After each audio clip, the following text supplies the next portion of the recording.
All right, welcome to another edition of the Bullheaded Podcast. I am your host, Sean Tyson, here with Zoo and P. Bush. What's up, fellas? What's up, Sean? Ready for NFL season, baby. 1 day away. Let's go. Yes, sir. It's Christmas Eve, baby. Christmas Eve, and tomorrow's present is 3 hours of football, baby. I can't wait. I cannot wait. Yes, the NFL season is here, alive. Two marquee franchises. I mean, I wouldn't say marquee franchises in the Tampa Bay Buccaneers, but two big-time players with Tom Brady, Dak Prescott, the whole nine. The NFL starting tomorrow. I think they're playing in Jerry World. But I want to get the guys' thoughts on the game. You know, the Dallas Cowboys with their maybe new revamped defense with Michael Parsons and a couple of guys they got. Tom Brady still kicking in. I think, what is he, 44? How old is he now? 44. Yeah. 44. Yeah, 44. Yeah, still kicking it. So I want to get the guys' thoughts on what they think how the game is going to go. And P. Bush, I want to start with you, man. I don't know, man. I think this could be a stomping. Personally, I think when I first saw this being the first game of the year, I was like, oh, we got two of the most high-powered offenses in the league going up head-to-head in Tampa Bay, rightfully so, as the reigning champs. But look, man, you're talking about a Dallas team that last year gave up 34 passing touchdowns alone. I know that they, got Michael Parsons in there. They moved up a little bit, on their defensive side, but their secondary really didn't change that much. So I think with that triple threat at wide receiver, Godwin, Evans, and Antonio Brown, man, and the fact that your third is an Antonio Brown just blows me away to this day. We saw what he was doing towards the end of last year with this team. More reps with Brady, more reps with that O-line. More reps with his, co-stars at wide receiver is going to open up their game even more, I think. Zach Martin being out for the Cowboys, I do think is going to be pretty pivotal. The Bucs have a massive defensive line. They're one of the best to get into the pass. They're one of the best pass rushing defenses. We saw Mahomes struggle with it, running for 500 yards in the Super Bowl with once again a battered offensive line. So Zeke Elliott might have some issues off the bat. I think Dak might get running around a lot. Which, if you're a Cowboys fan, man, I do not want to see Dak running out and around the pocket. He thinks he can make those throws, and maybe, we all know he can. But with that shoulder, with his freak injury last year, you want to try and minimize as many opportunities as you can that he is going to be put in danger. So the Bucs are going to be going all out at Dak Prescott, knowing that he's a little bit vulnerable right now with his overconfidence. So I personally have the Bucs winning by at least 10 points. I think that Dallas could pop off, and I do hope it's a high-scoring game. But I think that Bucs defense, man, they're just too good. Yeah, I want this game to be a 50-40 because I got a lot of I have Ezekiel Elliott as my fantasy RB1, so I need him to pop off, even though I'm not feeling good at all. Tampa Bay defense, rushing defense, number one last year. Yep. 82 yards per game. They were the best at holding running backs on a yards per game basis. So Ezekiel Elliott, I don't think he's going to eat. O-line injured, not good for Ezekiel Elliott. Dak Prescott coming off injury. He's got to build that chemistry back good, not good for Ezekiel Elliott. So I feel like Ezekiel Elliott is going to have a really, really bad game. I think he's going to have an inefficient 60 yards, total yards, and on 20 carries. They're going to be trying to run going to be trying to run the football to try to control pace, try to keep the ball out of Tom Brady's hands. So that's what they're going to try to do, and they're going to fail because the Buccaneers defense is too good. They're too good on defense, especially run defense. So having Dak Prescott his first game back from a pretty much an entire year off, they're not going to want Dak Prescott jacking it up 40 times throwing the ball. They're going to ease him again. They might even use a little Tony Pollard. I feel like they're going to be trying to run the football, and they're going to fail epically. And Tom Brady, with those three wide receivers, I'm starting both of them. Chris Godwin, AB, they're in, man. They're in for all my lineups. Antonio Brown is in, Chris. Man, it's going to be Chris Godwin is in, and I feel like one of those guys is going to get multiple touchdowns, man. Wow. Tom Brady's going to have a field day on the secondary on the Dallas Cowboys. Tom Brady's going to be looking like he's 24, man, not 44, 24 years old. So I feel like this is a great coming out again. Man, they're going to be celebrating. They got their rings, man. They go on interviews, they're laughing. They're like, man, we're going to run it back because they got the entire roster back. Feels sort of like the Chiefs last year, pretty much bringing the entire roster back. And the Chiefs went to the Super Bowl last year, so I feel like this year they're on for another Super Bowl path again this year. So, man, it's an easy opponent against this Dallas Cowboys defense, man. You might as well extend Brady for another 3 years. I feel like if he gets this dub, might push him to 47, man. He can make it. Oh man, it's going to be a good game, but I do think there are some other pretty good games this week. But Sean, what do you? I'm guessing you got the Bucks too. You have to. Yeah, I'm hoping for a different side of the Dallas defense. I'm not saying Okay. Michael Parsons is this type of transitional artist, pantheon player where he's going to make, I don't even know where they were ranked last year, but I know it's pretty low. They're going to make him to like a top 10 defense. But I do think him being around roaming as I think he was like a 4-3, 4-4 linebacker, filling gaps, going around, putting pressure on the defense. I think it's going to help DeMarcus Lawrence and the other defensive ends maybe free them up and get, maybe some pressure on Brady, because what I do know about Brady is he doesn't like to be hit. He doesn't like any type of pressure. So if they can get any type of pressure, even though I know most of the time Brady always has an elite offensive line, if they can get confused, get some stunts, maybe the defensive coordinator can get something going that way, then I could see it being a respectable game, and it could be, like you say, 10 points is where I would want it to be. What I don't want to see is a situation where by the time it's the second quarter with like 9 minutes to go, it's like 28-17 or like some crazy number, because then it's just going to be Dak throwing a bunch of points. Actually, I'm actually going against Dak this week, so I don't need Dak to go off. But, I'm just trying to see, like, I need more of a competitive game. And I think I'm saying that just because of fantasy, to be honest. Yeah. So, I mean, I think, dude, let's be honest. I think we're all a little biased when it comes to who we're rooting for on a week-to-week basis. yeah. But no, I do think I think your point about the running backs, though, is huge. They're going to have to run the ball, because if they're asking Dak to put up his typical 50 passes for 400 and something yards and 4 touchdowns, and no one else touches the ball all game, I mean, they're going to get just demolished. I mean, he's going to be running around with that offensive line, and it just kind of gives me vibes of what the Chiefs had to face in the Super Bowl last year. So, I'm not saying it's going to be, they're not going to score a touchdown. They're just going to kick field goals, because I think Dallas is better than that offensively. They're bound to break at least 1 or 2. But like you said, Zoo, it's going to have to be in the passing game, but they have to be very efficient with it. They can't just be asking Dak to do too much week 1. Amari Cooper, man. I need him to go off, man. Yeah. I have shares of Amari CD. Cooper. Oh, man. I got a lot of these Dallas guys, man. I'm hoping I'm dead wrong about my prediction of Dallas getting their butt whooped and only dropping like 10 points this game, because I mean, if that happens, man, it'll be a rough first week, man. It's two of the probably 3 most stacked offenses in the league. Them and maybe and then the Chiefs. Those are the 3 pretty much right here. And unfortunately, one of them also happens to have the best defense in the league. So that's the one I'll always give the edge to. Yeah, Tampa's defense, I think, they're gonna be tough, because, like you said, they returned everybody, and a lot of the guys too. Like, I think they have their safety, Antoine Whitfield. He's coming back. He's a second-year guy, so he's going to be even better. Devin White's a freaking monster. JPP is just, they got a lot of guys that individually can take over a game, and it's just going to be tough for it. Like you said, you don't want for Dak to be throwing 35, 30 times a game. Like, they need to get that running game going with Zeke. But, Zach Martin being hurt, I don't know who's behind him, but hopefully I don't know if they got Tyron Smith or the other guy, Collins, if they're still playing. I think Tyron Smith is. He's their left tackle. He's a Hall of Famer, is the reason why I say that. So they still have a good O-line, but, they're missing their best interior guy that helps Zeke the most. And by missing out on him, it's only hurting Zeke. And it's only helping Vita Vea on the opposite nose tackle side. Oh, so he's another guy I forgot that. Yeah, God, Tampa Bay is stacked, dude. Yeah, man. I totally forgot about Vita Vea. Yeah. But, man. And the Dallas Cowboys, man, last year, second worst run defense, man. So they're going to freaking destroy them by the aerial assault and then destroy them in the run game, man. Like, the Tampa Bay might go for 40, man. They might go for 40 just to make a statement game. Man, please don't be ugly, man. Please don't take be the ugly. over. Take the over. That's all we'll say. 51, man. It's at 51. Yeah. Transitioning, I want to get into some of the games this weekend. The NFL never disappoints with matchups. I feel like, personally, the game I'm looking at is the Browns and the Chiefs, just because I think Mahomes is going to have a lot of energy because of how he got hurt in the last game, and they almost didn't make it through. Shout out to, I think, Chad Henne got them to the conference. Yeah, pulled it through for him.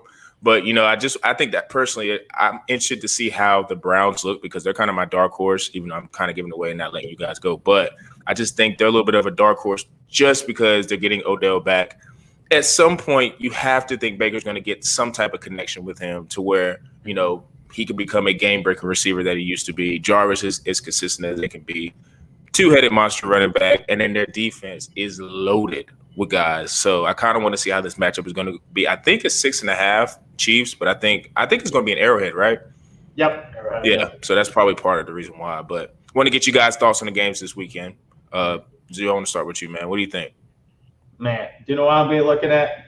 I'll be looking at the New England Patriots, man. I'm very interested to see this team, man. Mac Jones, mac and cheese with the new TV. He's the new TV 12, man, to see if he lives up to the hype. Because, my Lord, my Patriots prediction, man, could look really bad if Mac Jones is awful, man. Like, having a rookie quarterback under a new system, new rules, new everything, dude, they can lay an egg as the first couple of weeks coming up in a new system. So, my oh my. Patriots against Dolphins, obviously fighting for the division, man. So I'm looking at the Patriots and Dolphins as one of those key games as a tone setter, especially for a rookie quarterback. Because I'm looking at all these rookie quarterbacks. People are saying this is one of the most historic classes of all time from a QB class.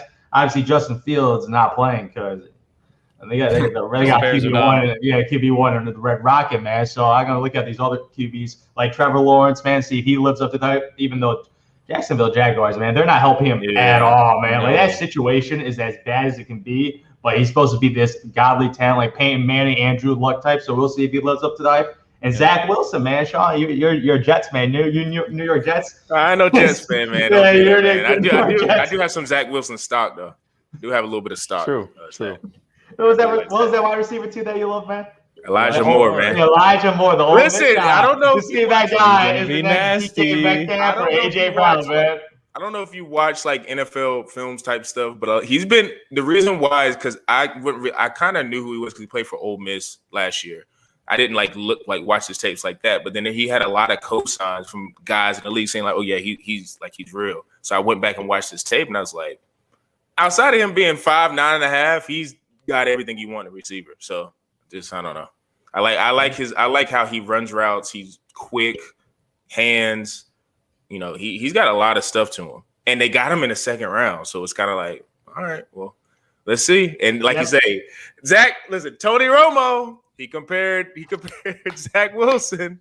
Yo, he's gonna be dropping. He's gonna be dropping field goal holds, dude. That's gonna be his next thing. I mean, I don't know. Tony Romo was giving Zach Wilson a lot of praise, so we'll see. Not saying Tony Romo was the be all end all, but he does have the job with CBS, so I give him that credit. Yeah, a lot of these former QBs are hyping up these prospects, man. These QB1 prospects coming out this year, man. Like Drew Brees saying Mac Jones is going to be the best, and Tony Romo hyping up Zach Wilson. So, man, there's a lot of hype. Yeah. Dude, that'll be good because we also get to see how Tua plays too. You know, in that Dolphins-Patriots game. It's a big year for him. You know, it's a make or break year. This is his pivotal year. Yeah, it's a make or break year for him, man. I mean, he's got to show up and show out. So that's a good one, Zoo. I'm on for that one. Sean, for sure, watching that Chiefs-Browns. I think it's them the Browns trying to prove that they weren't just a one-time Cinderella, you know, last year, having a great year. I think they need to, you know, really push Chubb and Hunt to continue to, like, work together. I know it sounds stupid, but, like, that's such a dynamic backfield to have that they have to have clashed at some point in practice, you know, getting reps, however it is. Maybe they're cool, you know, but who knows? But if they can consistently keep that tandem going, this team could be scary because, man, they got some young studs on defense that are coming back. A couple guys that opted out last year, like you said, Sean, fully back. And look, we actually get to watch these two teams face off healthy, right? We get to watch them with Mahomes. Playing up against a legitimate defense in Cleveland. So definitely going to be eyeing that one. I'm actually eyeing two of the younger teams in the league facing up this week. I'm watching out for that Chargers-Washington game. We got one of the best young offenses in the league. You got Herbert there at the helm with Eckler. Got Eckler stock, so I got to root him on. Man, he's already injured? Yeah, I know. Unfortunately. It happens. But so we got, you know, Mike Williams over there, got some stock in him too, got Keenan Allen. But I want to see him face up against arguably the best young defense in the league in Washington. I think we got Chase Young, monster, absolute monster. And they have good young offense too. So I think this is going to be a good matchup just to see some of the up and coming teams, similarly to the Jets and the Patriots and the Dolphins. We got some guys that are really trying to prove themselves. Fitzpatrick starting week 1. That's not really his MO, man. We got to see if he can actually carry a team from week 1 to week 18 now. But, you know, I'm interested to see how that works because they both got a hell of a lot of weapons, both of those teams, but they both can play relatively well on the defensive side, obviously Washington being favored. So I do have the Chargers pulling that one out. I think Herbert isn't going to have a sophomore slump this year. But Chase Young's going to eat his, let's be honest. Herbert's bound to get his grill hit a couple times in that game. So that one's going to be exciting to watch. Yeah, like that game, I really want to see Antonio Gibson. See, like, he's going to finally give it an opportunity to be a 3-down back now, because last year he was like splitting time. Man. He got like 50% of the carries, and he was able to get double-digit touchdowns, which is a little silly how efficient he was. So this year we'll finally be able to see if he's a true RB1 in fantasy football, because I don't believe it until I see it for one more year. Last year was some weird year. He played 50% of carries. Might be outliers with touchdowns, man. I touched TD regression, but we'll see if he's the real deal this year. Because, man, I didn't believe the hype, man. I saw Antonio Gibson go in the second round. No, thank you. And we'll see if I'm right or wrong. Because, man, he could be a stud that was hidden last year. Yeah, I mean, the thing about him is he's just the most unpredictable, because he didn't even hit 1,000 yards last year, but he had like 14 touchdowns. I mean, it was just ridiculous. 11 touchdowns. Yeah. 11. He had less than 800 yards. So he didn't run that. And he played 14 games, so he played a relatively full season, you could say, as close as can be, especially when you're comparing a guy like Odell, who put up 1,400 receiving yards in 14 games. So, and going around the same in the draft that next year, right? We're talking early second round. So you're talking about a guy that you're putting a lot of fantasy investment into, that, can catch the ball out of the backfield. They have J.D. McKissic to complement him.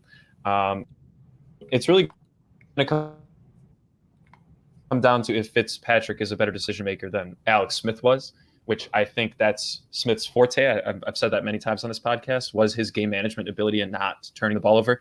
I think Fitzpatrick gives them a little bit more risk. He's going to take those shots down to Terry McLaurin, but he's also going to know when to just check it down and run the ball. So I think that they could end up having a pretty damn good offense this year if Fitzpatrick just plays consistently.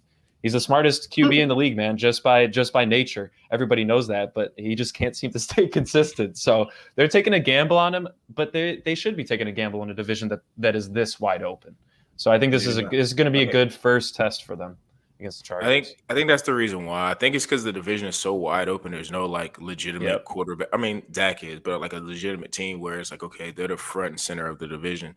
So it's like, you take a flyer on. And plus, Taylor Heineke last year, I don't know if he's still on it. I think he is, but he's like the backup. Like he had he battled in the playoff game. So it's like, I feel like they felt comfortable enough to be like, if Fitzpatrick can't get this done, then we have something to where Heineke can maybe get us through some certain type of patches. And we have the backs with Gibson and McKissic and McLaurin and the other guy, Samuel. Yeah, Logan Thomas.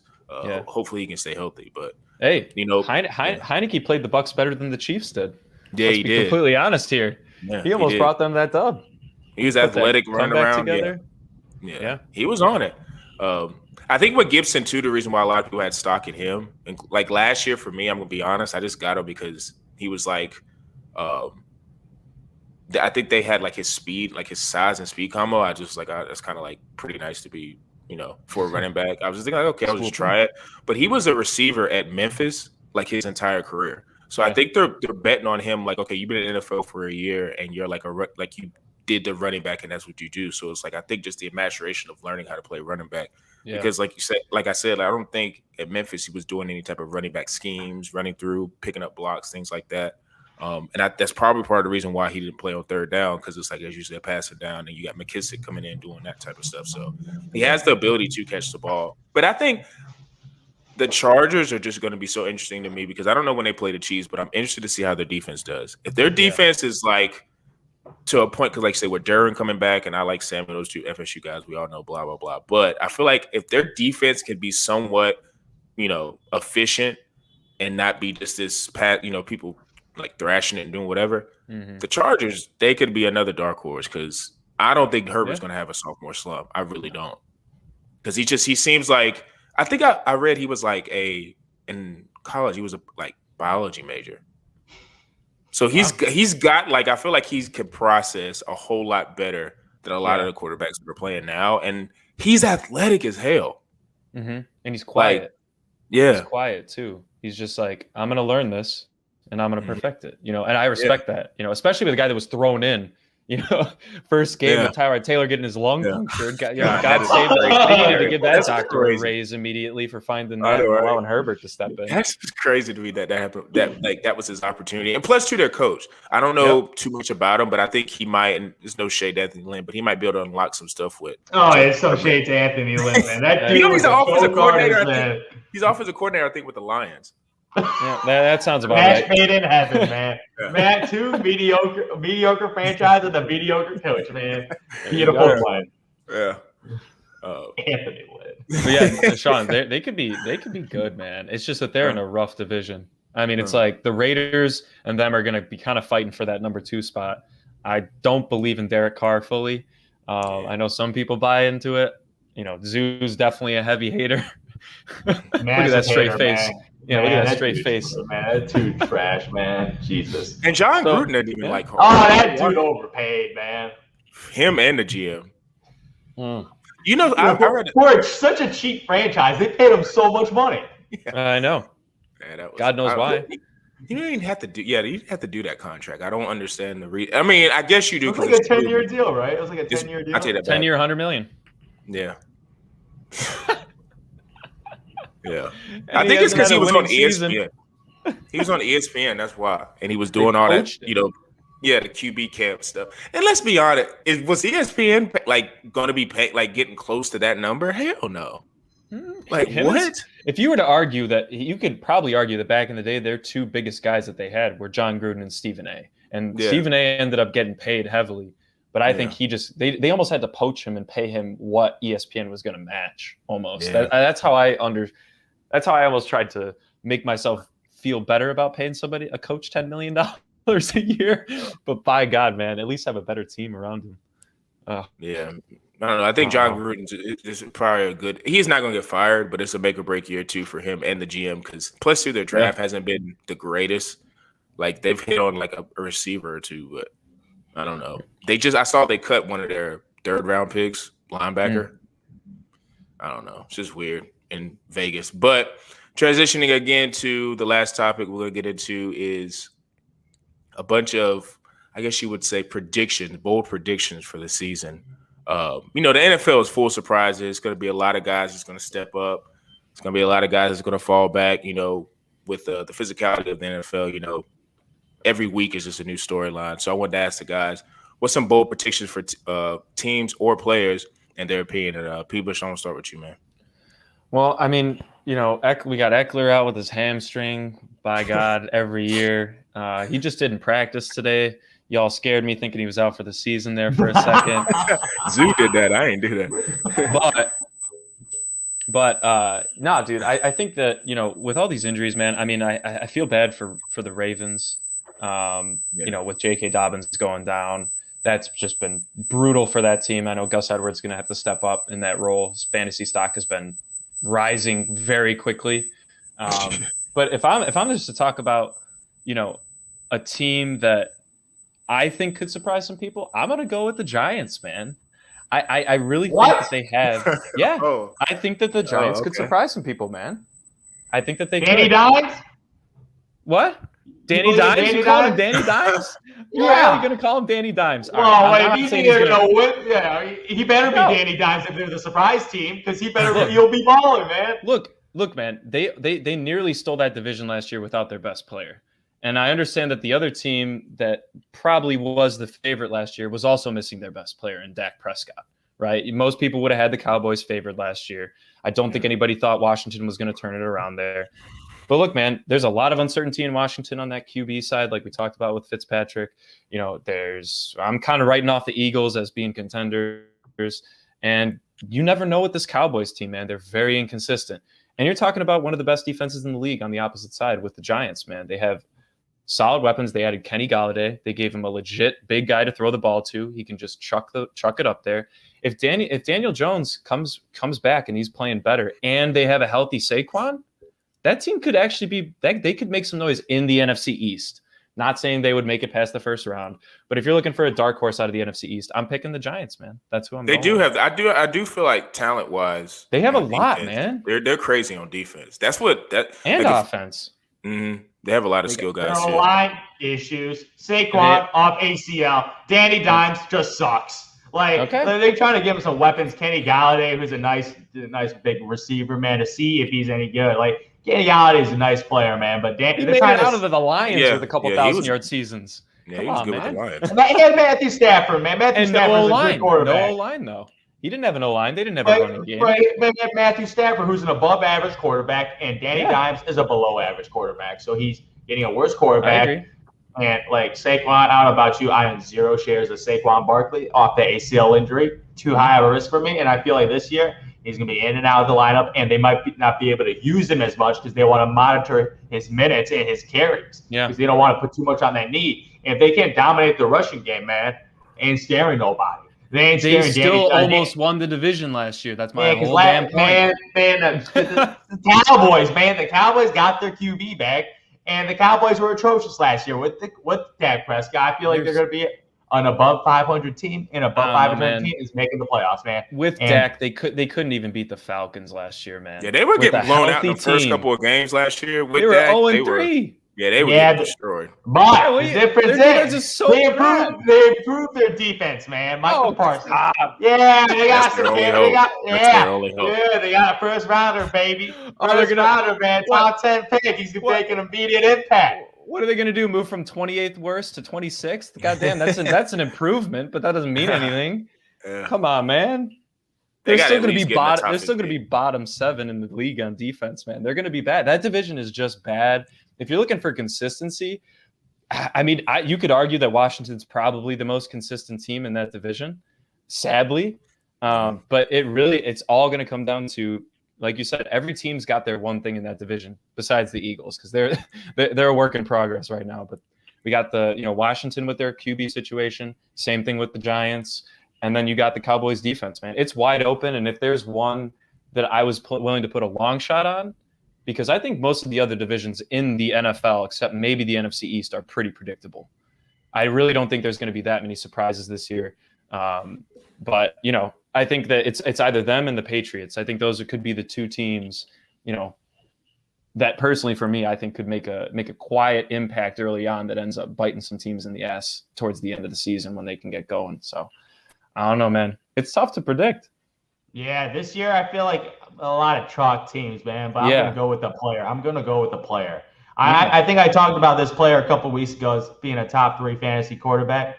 But I'm putting it as my number 1 fantasy quarterback in Jalen Hurts, man. Jalen Hurts. I own Jalen Hurts on 3 of my fantasy teams. I own a lot of shit. I'm all in on Jalen Hurts this year, man. When I see him, I just see deja vu of Lamar Jackson. Lamar Jackson. I'm saying this right now. This is MJ, man. This is the reincarnation, man, with the Eagles. The Eagles ain't gonna be good, but he's gonna be putting on a show. This might be the next Mike Vick, Lamar Jackson, 1,000-yard rusher, unbelievable season with the legs, Madden superstar, fantasy football superstar, man. Next year he's gonna be a top 5 pick, man. Top 5 pick in fantasy at the QB position. I see what you say. Yeah, you're a hater. This right. Yeah, I'm saying this, man. Jalen Hurts is going to be given the ball. There's no backup. Right. They got a Gardner Minshew or whatever for a 6th-round pick or whatever, man. But he's going to get the ability to run the ball because I think he's a better runner than Miles Sanders. He's been given the weapons to chuck the ball and learn through all the mistakes. I'm not saying he might throw a lot of picks, like a lot of picks, maybe a Jameis Winston type level of pick. I hope not. But I got him too. But his production is going to be incredible. And as a fantasy holder, man, that's all I care about. I don't care about how he's good in real life, man. I want those fantasy numbers. And I feel like Jalen Hurts has the potential. He averages like 24 fantasy points a game. I'm not mad. I'm not actually mad at Jalen Hurts because if they can get a type of scenario, because I don't want Jalen throwing 40 times a game, because I just don't think if he's throwing 40 times a game that he's going to be as efficient and be productive fantasy-wise, because I do have him too. But I think with Miles Sanders, Boston Scott, and they got another guy, Kenneth Gainwell, he's another guy from Memphis. He sat out, I think, in the last year, 2020 or whatever, and then he got drafted whatever, round 4th or 5th round. but he's got a lot of catch out the backfield, slick. You know, they've been saying in camp that he's like trying to really push for the second RB position behind Miles Sanders. I think if they can get, like you say, for any quarterback, the tight end, they got a really good tight end. Double tight ends, man. Yeah. Double running backs too. Like you need to have, you know, quarterback, running back, like having that scenario, like you say, with Zach, perfect example when he was a rookie that he came in. Having Ezekiel back there, you saw what Dallas did. Not saying that Jalen Hurts could do that, but Dak and Jalen, I feel like, are similar in terms of Dak was a 4th-round quarterback.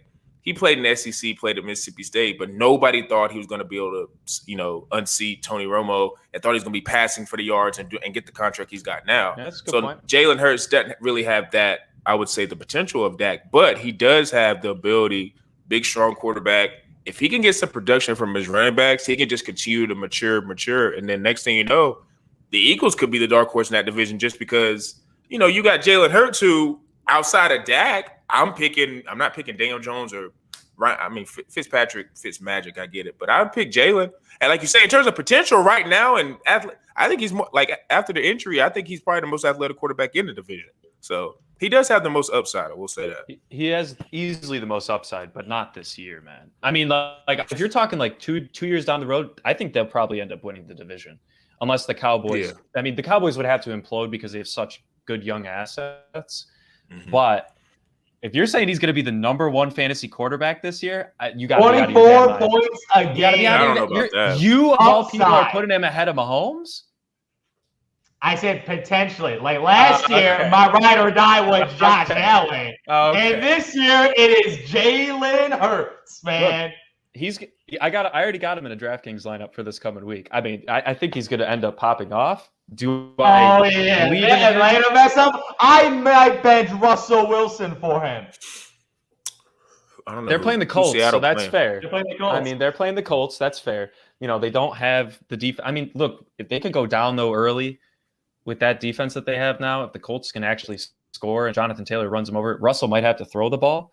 But look, man, if you're trying to get touchdowns, Jalen Hurts is probably going to be one of your better bets. I got stock on him on one team. He's my backup. Might have to throw him in eventually.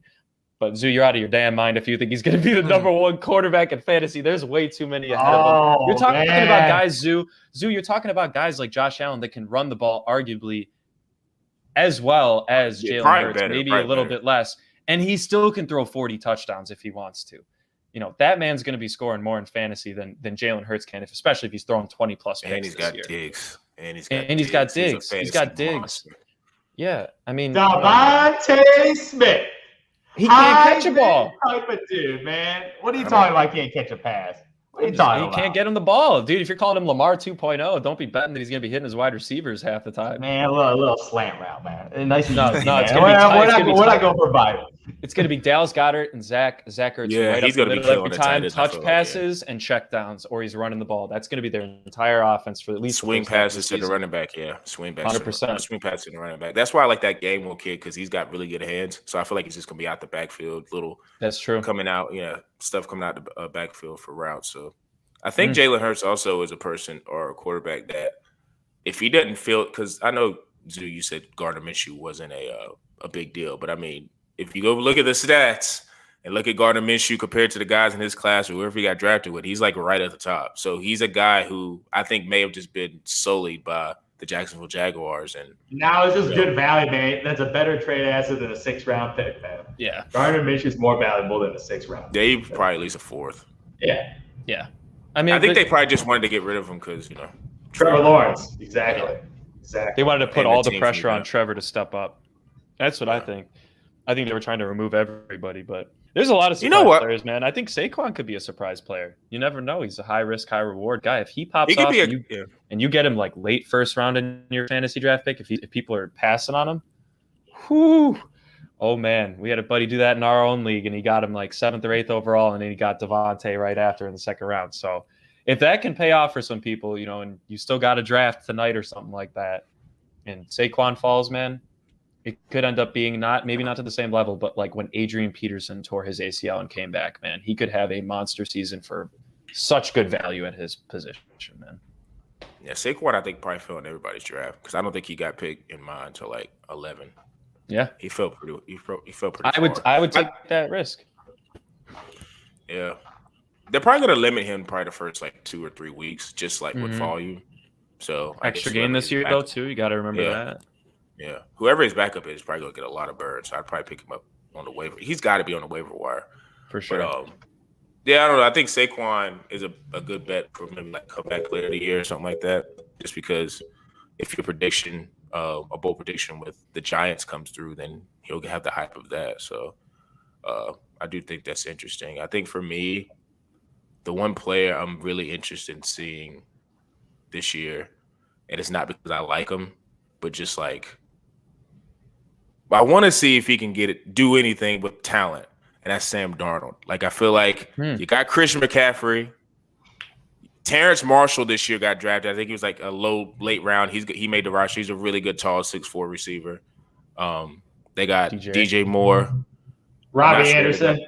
Oh, yeah. They got talent. And with Carolina, the year before he got there, they spent like, I think 6 of their 7-round picks on defense. So they got an emerging defense with him that is probably 10 times better than what he would have in any other place. So I just want to see what Sam Darnold does, because to me, I feel like it's been a lot of a media thing with him. He was with the Jets, so it's just so bad and yada, yada, yada. Well, we get it. Now, and plus two, you got one of the top play callers, I would say, in Joe Brady. Even though he was in college, he's got a really good system in how he calls plays. So I want to see what he does. Interested to see if he can take a step. They're not going to challenge Tampa, but they could be in that second team in that division. Mm-hmm. And if that defense comes along, they could be fight. I don't know how the schedule sets up with Tampa and Carolina when they're playing, but that could maybe potentially be something interesting in the NFC South. So that's who I'm interested in watching and all that stuff. So it's going to be interesting, man. The NFL every year, we have these predictions like we're talking about right now, but it's such a, like I say, physical game. By week 7, there's going to be a running back, probably in New England, that we don't know about, that's going to be killing. The Trey Lance is probably going to be starting by then, maybe. I know they said he was QB2, but he's going to have packages. So anytime a quarterback has packages, that means we're grooming him to be the starting quarterback. So that'll be another storyline. If Trey Lance comes in and can really play, what happens to Jimmy G? I don't know. Maybe they bench him and he's second string, or do they like trade him? I don't know if there's a trade deadline or what, but that's another storyline that's really interesting, because if Trey Lance gives them a whole different dimension than the 49ers, that could be another team in the NFC that's ready to take another step. Because you get not saying Trey Lance could get them to the Super Bowl, but that could be somebody that could unleash the receivers on their team and maybe get them in the playoffs. So, like I said, a lot of cool storylines. The NFL is here, it's back. I feel like literally 2 weeks ago we were talking about NBA and the whole stuff with that, but the NFL's here. It's going to be a great game tomorrow regardless. I saw the tickets were like $564 for Dallas and Tampa, and that's probably like nosebleed. It's probably nosebleed. So I don't know if that'll be something I would want to do. I would love to go to a tailgate. But as usual, make sure you guys follow us on bullheaded_pod. Put up a lot of content. We're going to put up so much NFL content in the next few days, covering all that. Make sure you guys follow us on Anchor, Spotify, Apple, the whole 9. And for me, Zoo and P. Bush, we're out.